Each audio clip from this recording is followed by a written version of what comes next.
Today we're going to edit this black and white film scan. Let's dive in. So we are going to be starting in Lightroom. This is Lightroom Classic. First things first, we need to convert this negative. So I shot this on a 6x6 camera, so that's why the view here is kind of odd. To make this easier to crop so we can see, I'm going to rotate the photo, hit the R key to pull up the crop tool, drag these borders in, hit the return key, boom, no more film borders. Hit Ctrl-Alt-N to pull up Negative Lab Pro, that is the other program we'll be using. For color negatives, I normally use the basic color model because I like to keep my scans as neutral as possible. But today we're doing black and white, so we'll be switching that to black and white. Hit convert. Let Negative Lab do its thing. Oh, look at that. We have a nice converted negative that's now positive. Okay. So I'm just going to hit apply and pull the crop tool back up, hurry and adjust film borders. I like to do this first to get the photo nice and straight. Like I said, this is a 6x6 image, so I'm going to be keeping the film borders. I like how medium format stuff looks with the borders. So I hit the enter key. Actually, I'm gonna rotate this first. Adjust these borders really quick. This one I don't really need. And all right, that should be close enough for now. Hit the enter key, rotate this sucker around, and then looks like I got these the borders pretty close. I like to have the borders nice and straight, and to do that, we can go down to the transform tool, click on the guided transform tool, and it brings up these little bars. I just line these up with the film border, drag, click and drag to the other side of the image. We'll jump down here to the bottom, click and drag, try to line that up as close as possible, click and drag, and click and drag. Boom. So now our film border, our borders are nice and straight, image is nice and straight. I have no idea how to exit this menu once you get to this point, other than by hitting the R key, which is the crop tool. I'm gonna rotate this back over so I can have this look normal or zoomed in so it's easier to see. I'm gonna drag all these borders out just a little bit. Do we leave that one with Ilford FP4 Plus? Yeah. Enter key, rotate. That looks terrible. So we're gonna get rid of the Ilford branding and pop that side out a little bit. Bring these in. All right. And we'll do a little bit more on this side here. That's probably too much.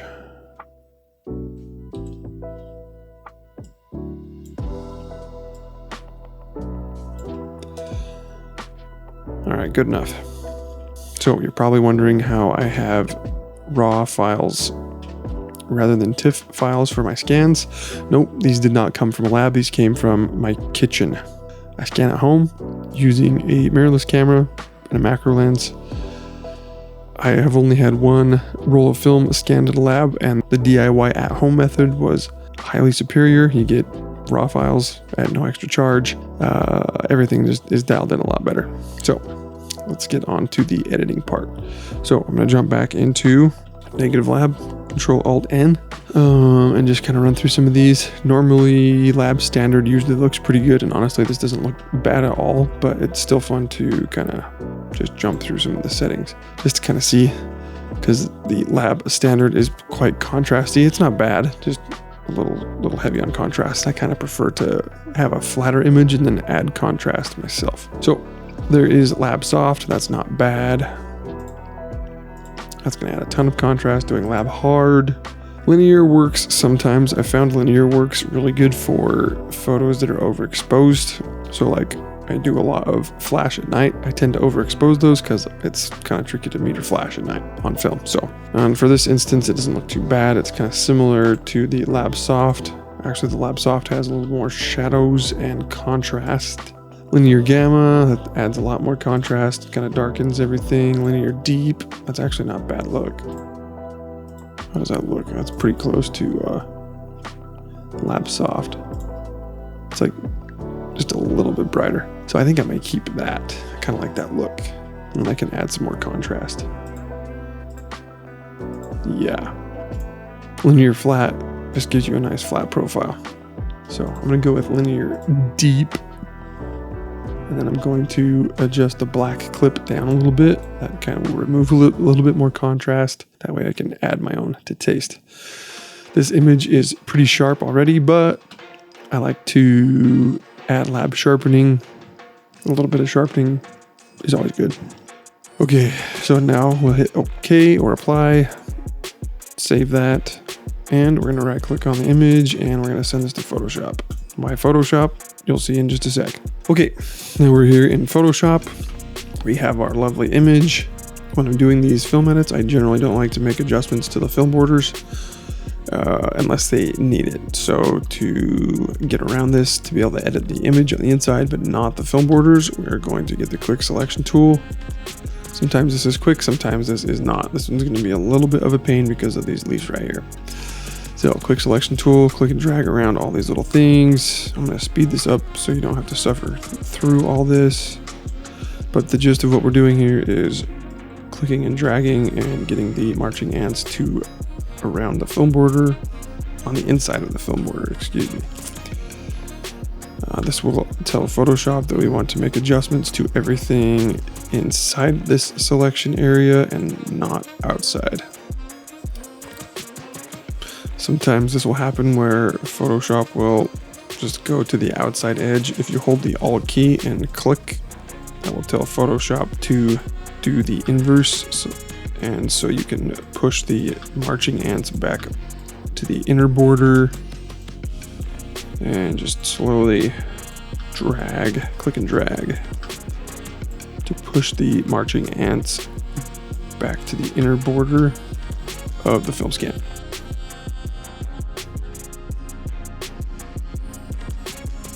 So, and then it's always good to just double check to make sure you didn't miss anything. Like right here, I just noticed I missed that little piece. I don't see anything else that shouldn't be selected. So now what we do to edit just the inside of this is jump into Camera Raw filter. And this is super cool because our sliders are not inversed. If we made these adjustments in Lightroom, the sliders would be inversed, which isn't that big of a deal, but it's just easier to, I think it's easier just to send it to Photoshop, make the adjustments into Camera Raw, and it's just like being in Lightroom. Camera Raw runs just the same as Lightroom. So I like to start down here in the curves panel. I have the what the heck is that? Sorry, I can't read that. Parametric curve selected, and we'll just come in and kind of make some minor adjustments. I will generally push up the darks a little bit and bring down the shadows to kind of get a deeper black. And then I always add just a touch of highlights just to kind of make everything pop. So we'll just do a little minor adjustment there. This image is pretty bright, so it doesn't need a lot. Now we'll jump up to the top here, the top of the sliders. I'll add just a touch of exposure. Doesn't need a lot because this image is like properly exposed. So again, it's just to add a little bit of bite. Add some contrast here, just a little bit of highlights. I'm gonna bring up the shadows a little bit, add a little bit of whites, and deepen the blacks here. Just gonna go to -2. I do like to add a little bit of texture, not a ton, just a little bit. This just kind of helps to add just a touch more sharpness, but not in an overbearing way. A little bit of clarity. Dehaze is cool for deepening blacks, so we'll do that. I'm gonna hit the P key to see our before and after. Generally, when I'm doing these edits, they're very minimal. It's mostly just to make small corrections and just kind of bring a little bit more out of the image. And mostly what I'm doing, like the heavy lifting in here, is dust removal. That's mostly what I'm doing here, but because this exposure was pretty much spot on, this is just kind of a little bit of icing on the cake. Okay, we cannot use the black and white mixer because I opened this file in Photoshop as a black and white image, so we can't use the color slider, but this one doesn't really need that kind of editing, so we're good there. I am going to add a little bit more sharpening. I like to go with 15, that's kind of my go-to. And then I turn the detail down to 20. Don't ask why, that's what I've been doing, and I found that works good for my workflow. You can pick 30, you can pick 50. If you're crazy, you can pick 100, or you can go 0. Pick whatever works with your workflow. That's it for Camera Raw. So now we have our adjustments made here. We hit Control D to deselect our selection area, and we're back to just our standard image. I'm gonna hit Control S to save at this point, and I'm gonna hit the J key to open up the heal tool, and I'm gonna dust this image. So basically all I'm doing is zooming way in, and I'm looking for dust pieces and just clicking and dragging if needed. That didn't work very well, so I'll show you a little trick. But basically what I'm doing is coming through, clicking and letting go, and just making sure the dust is gone so we have a nice clean image. You can do as much or as little dusting as you like. I prefer to have my negatives like super clean. You paid all that money for your film, for your camera, for the computer you're editing on, and the software, and you might as well have a nice clean image, right? So one trick really quick. If the heal tool doesn't work, like here, we've got this kind of like weird edge now. Hit Control Z to remove that.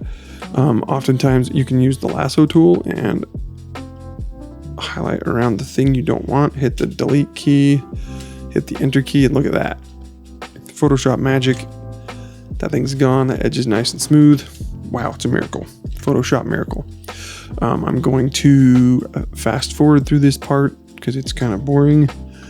And if I say something enlightening or funny, I'll stop so you can hear it. But let's get to the fast forwarding.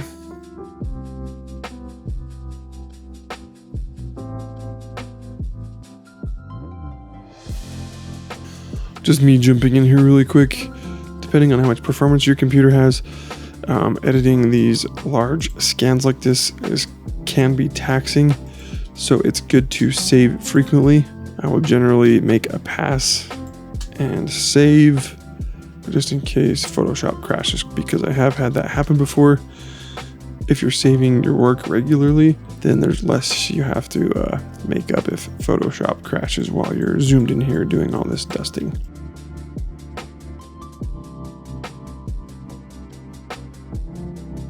Okay, just gonna jump in here really quick on this monstrosity. This is a hair. Easiest way to remove this. I mean, sometimes you can use the lasso tool and select the whole thing and remove it, but you'll generally have a cleaner result if you kind of break up the hair a little bit like this, and if you separate this and then use the lasso tool, Photoshop does a better job of removing this more cleanly. If I can't think how to say that, my brain's shot. It's after work, my brain's shot, but when you remove this, it'll be cleaner than if you did the whole thing with the gray and the black. So hit the delete key, boom, totally gone. Delete, or excuse me, Control D to deselect. And we'll highlight this other piece, and we got that little black chunk right there. We'll get rid of that too. Hit the delete key, hit the enter key, boom, it's gone. Control D to deselect. Look at that, you can't even tell there was a hair there. All right, we'll get back to dusting. We're just about done.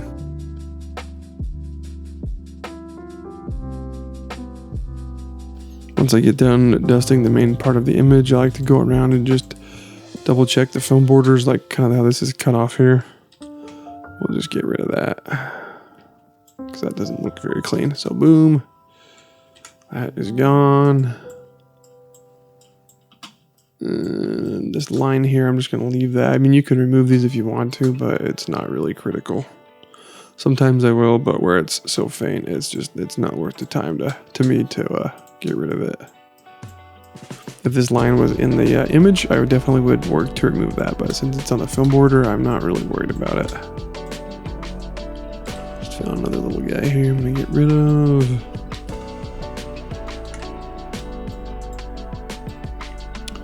So this is why I like to do like a little check around the borders, because sometimes you miss stuff. Like I completely missed this whole thing, so we're just gonna do this. That's gone, and then come back in here. Highlight this hair. Whoa, hold on. Okay, I have an idea here. So a little trick, if you want to line up an edge nicely, start the lasso tool there, bring it around what you want to remove, and then bring it back to that same edge. And when you let go, it'll snap. Photoshop will snap this edge and line it up nice and straight. So hopefully it won't mess up our film border too bad. And that looks absolutely horrible. So I'm going to Control Z that. And this is kind of a cool thing about Photoshop's AI tool. Well, we're going to use AI on this image. Yeah. What we're going to do is jump up to Edit and hit the Generative Fill. That pulls up this is Generative Fill is Photoshop's AI or Adobe's AI function or feature in Photoshop. So what we're going to do here, sometimes using the Content Aware tool, it's not good enough to blend this. Like as you could see before, we had that nasty, hold on, I'll get rid of this real quick. We had that like really nasty blurry where this isn't blended well at all. Like you can totally see that in the image. That does not look good. So what we can do here, Control Z, get rid of that. We've got this nasty hair here. So we'll jump to the Generative Fill tool, hit Edit, and click on Generative Fill, and we're just going to type blend. Hit the Enter key. Oh, not the Enter key. Click on Generate. This will take a second for it to do its thing. And we have a nice, looks like it tried to generate a glass bottle, which is not what we want at all. So I'm going to Control Z that so it goes away. Oops, I need to reselect that. Okay, let's try this again. Sometimes the prompts don't work all that great, so if you just do nothing, it will remove things in that are selected that are different from the rest of the texture. So let's just try nothing. And hey, look at that. So we have this nice straight edge here still, and it got rid of the hair, and it was able to blend and keep the texture similar, so you can't even tell that there was a hair there and that it's been removed. At this point, if you try to do edits, I don't quite understand this fully, but what happened here was Photoshop made a mask, and so if you try to edit on this, it's not going to work right. So to get rid of the mask, what we'll do is go up to Layer and Flatten Image, and now we just have our single layer, and we can go back to editing this. So I'm just going to continue skimming around the edges real quick, just make sure I didn't miss anything. And then if we hit the Control 0 key, Control and 0, that'll bring this back to normal. It'll bring the size back to normal. Since I removed the numbers up here at the top, I'm going to remove these at the bottom here, just so we have some consistency. Whoa, that was not good.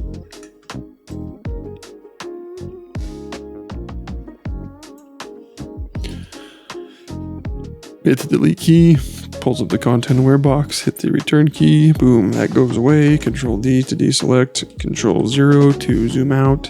And I'm not really seeing anything I missed here. It is a good idea to just kind of skim through real fast and just make sure there's no like glaring issues. Like this is kind of weird. I don't know what that is, so we're gonna get rid of it. How does that look? Let's do this. I'm not sure what the heck that is. Probably some sort of a reflection, but it doesn't look good, so kind of torn. That looks okay. It'll be all right. That's just a reflection there, but it just looks weird. So let's see if we can remove that.